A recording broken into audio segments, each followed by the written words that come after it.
In order to solve the problems that face our society, you need an educated, a smarter population.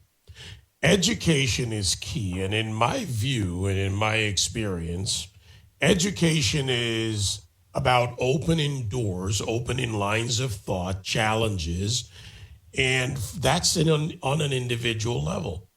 For parents today, one of the biggest challenges is what is being taught to your children in school. You have a right to learn. Your children have a right to learn, and you as a parent have a right to know.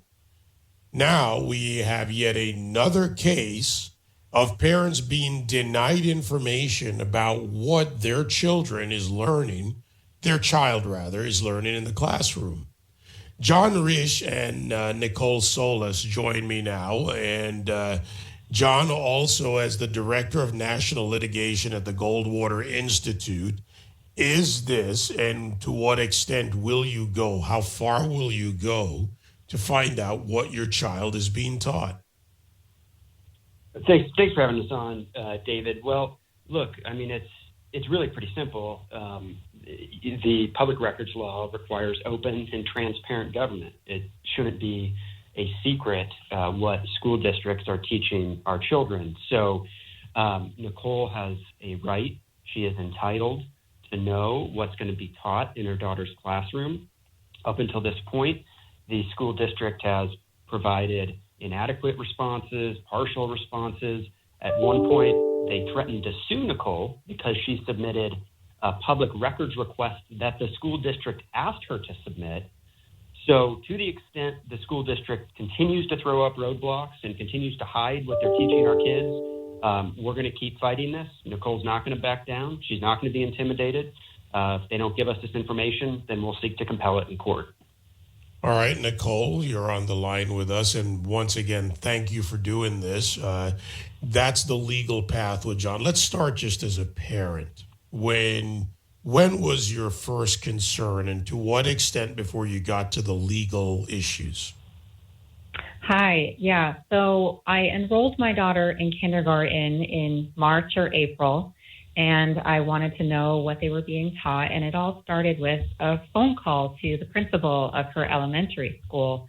And one of the questions I asked was whether they teach CRT or gender theory, and if they do, how do they do it?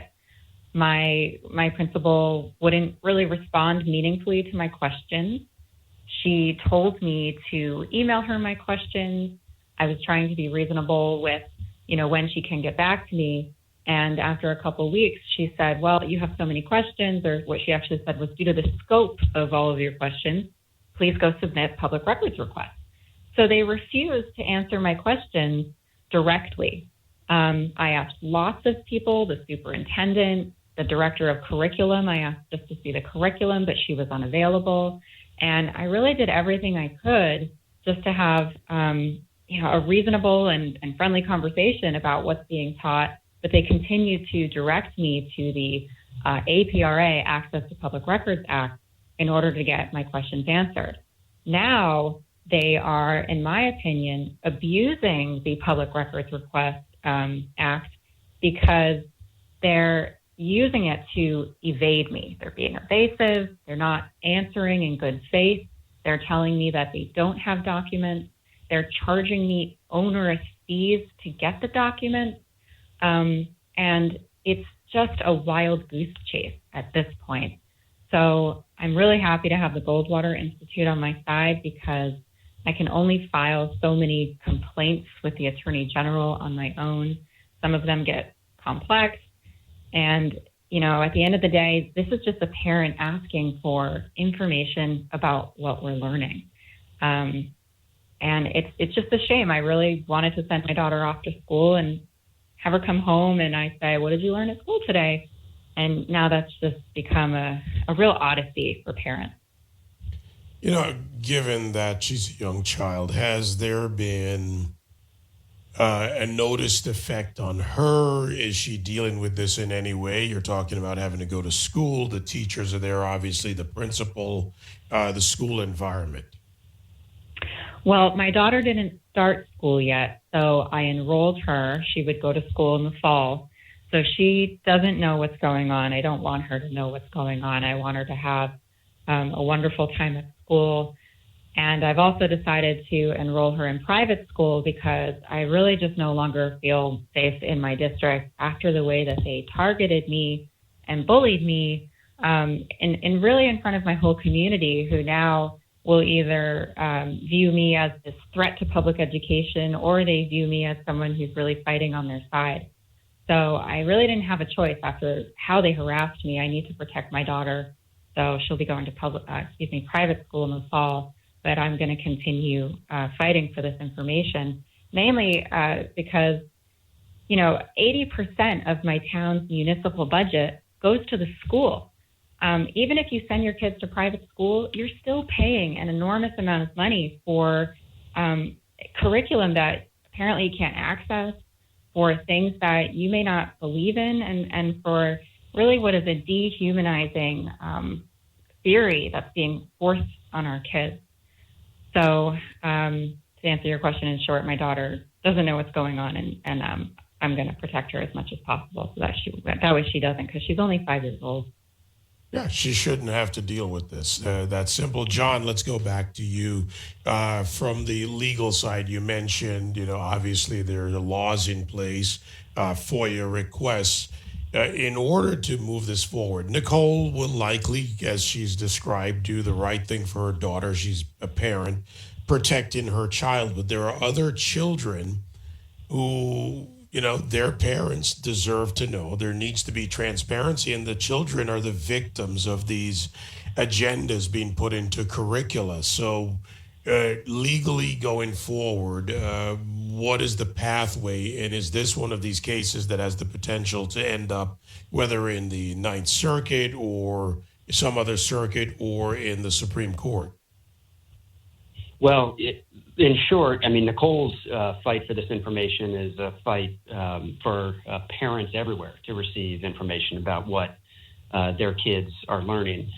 The pathway here, this is a state public records request. So that's been submitted. The school district has 10 days to respond. If they deny it, or if they try and hide information or give partial responses the way they've been treating many of Nicole's other requests, then we have the opportunity to take it directly to court to compel productions of the record.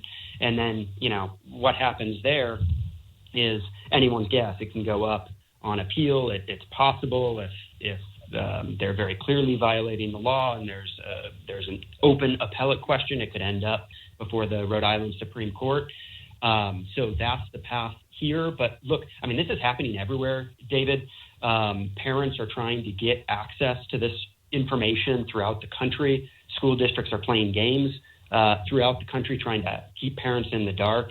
We had a case at the Goldwater Institute several years ago, somewhat similar, where some parents in northern Arizona requested information from their school district. The school district did what it tried to do to Nicole in this case, sued those parents, and we represented them. It went up to the Court of Appeals in Arizona, and that lawsuit was tossed out. So this fight's going to keep going on, and as we know, school districts and the unions that support elected school board members are continuing to get radicalized. They're continuing to push their political agenda on our kids, and the fight for free information is going to continue in Nicole's case and beyond. John, I want to get back to the broader legal fight on this, especially given recent comments by Randy Weingarten, the head of the American Federation of Teachers. But back to you, Nicole, as the parent, and you see you've enrolled your child in private school. That's your next steps, and private schools are also involved in teaching critical race theory in these various programs. I mentioned earlier on the show about Chicago school giving condoms to 10-year-olds. This is something that a parent has to be aware of, and a child may have to deal with, whether in public or private school. So as a parent, what is it that you ask, whether of a private school in this case or of any educational system? Yeah, I think that's a good question because in some cases, private schools can even be worse with implementing critical race theory practices. What I did was I got a tour of a private school and I asked directly, I said, do you do anything with CRT or gender theory? Because I'm here to not have that. And they assured me that they don't. They don't teach it. They are, of course, tolerant if they have a transgender student. They want equality in school. They practice equality, but they will not change all of their rules and policies for critical race theory. So I think parents have to be direct and clear, and they have to demand direct and clear answers. Amazingly, this was easy for me. She said, no, we don't do it. And at all. And it was so easy. I didn't have to submit public records requests. I didn't have to file complaints. They talked about the values of this particular school and why critical race theory would contradict those values. And I just had a sense of security that I thought I would have in public school. So that's my advice for parents. Ask directly and make sure you get clear answers. You could even read the handbook of a private school and ask questions about that and just make sure you get clear answers. Yeah, and the paper trail doesn't hurt from time to time, as you now know, are finding out. It can work for or against you. Back to you, John, on the broader legal issues. This case obviously could set precedent if it goes far enough within the state, certainly within the jurisdiction, depending on the level it reaches. Do you and the Goldwater Institute have a broader legal battle here that you're going to fight, or will this be just Nicole's case? So, look, at Goldwater, we have a number of principles that we fight for. One of which is open and transparent government. Government has to be responsive to its citizens, and when a parent is asking a public body for public information, it's got to turn it over, no matter what it is, no matter what the information is. If it's public, we deserve to know it. We deserve to know what our government is up to. We also advance education reforms throughout the country, one of which is called academic transparency, which is pretty fundamental. It says, look, if you're a school board, you're going to be teaching certain materials to our kids, you have to make that information available before it's taught. So whatever you taught last year has to be put up on a public, accessible internet site this year so that parents can go on it and say, okay, here's all of the classroom teaching lessons and the curriculum, and they know what their kids are going to be taught. And the reason that sort of law is necessary is precisely because of cases like Nicole's, where it shouldn't require a public records request to figure out what our kids are learning. It shouldn't require a lawyer to go and try and compel information when school boards aren't giving information to parents that they should be giving to them. So we're advocating for legislation at the statewide level throughout the country that says the school board should do this proactively. They must inform parents of what they have taught their kids and what they intend to teach them. Nicole, John, thank you. Nicole, thank you for standing up for your child. It's an example for others out there. And for going forward with this fight, let us know how it proceeds, and we'll continue to watch it. These cases are important, frankly, to the entire education system. Thank you so much. Appreciate it, All right, David. Thank you, Nicole Solas, and of course, John Rich with the Goldwater Institute, Director of National Litigation and General Counsel. 866-95-PATRIOT, 957-2874. Quick break. It's wide open. We've still got Cigars with a Mission ahead this hour. I'll be right back.